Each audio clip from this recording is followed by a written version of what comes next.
Have you ever been unexpectedly broken up with, unfairly fired, or maliciously targeted? The hurt you felt may have taken on a life of its own, turning into an obsessive hatred, suffering, and desire for revenge that consumed all other aspects of your life. How can resentment spiral out of control and completely devour us? And how do we stop it from doing so? Hi, I'm Peter Montoya from ThriveUnion, and I'll be sharing our current thinking on breaking the cycle of resentment, why it's so important, and how forgiveness frees us. Resentment is the bitter indignation or anger for a perceived injustice, insult, or mistreatment. It's a constant reminder to harm others because they harmed us. Resentment is unmanifested revenge. If left unchecked, resentment becomes a festering wound that worsens over time. Writer and politician Malaki McCourt wrote, "Resentment is like taking poison and waiting for the other person to die." However, resentment has a place. It's an evolutionary reminder to take revenge. Our ancestors survived the harsh conditions of ancient life by creating tight-knit communities.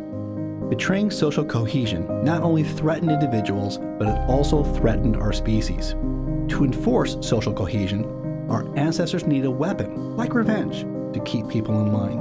Current research shows that for most people, revenge is used to send a message, to change behavior, and prevent further harm. It gets individuals to return to social norms so the group can thrive.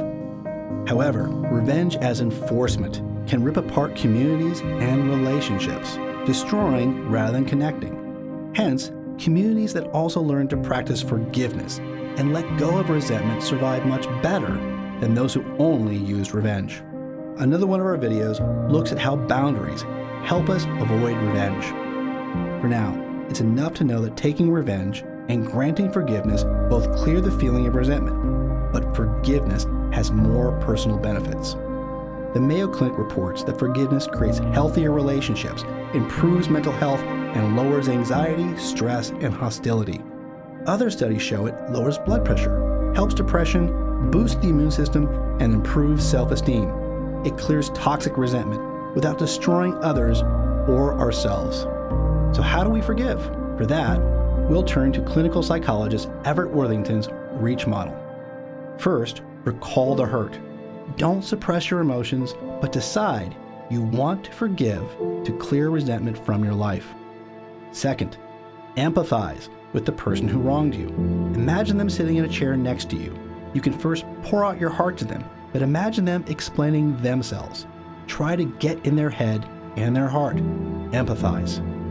Third, give an altruistic gift of forgiveness. Recall times when you were forgiven.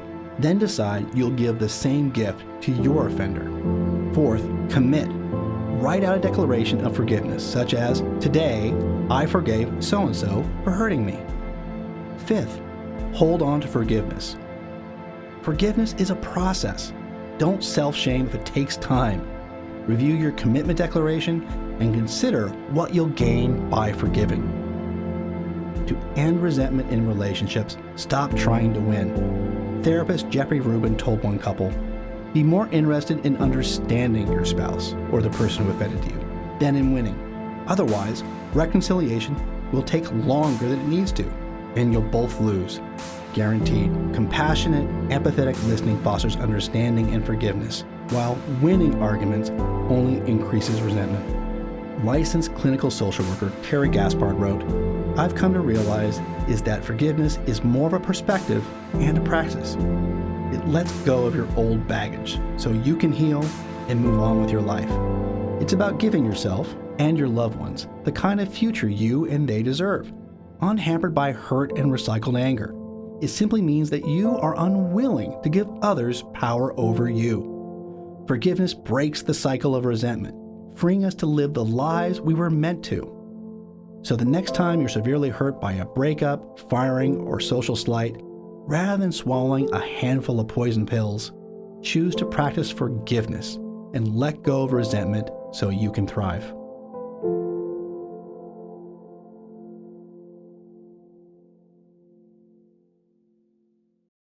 ThriveUnion is a real-world community and life school dedicated to human well-being. Our regular events include parties, game nights, supper clubs, hikes, and Thrive meetings to build deep levels of intimacy, empower us to grow, and improve our world.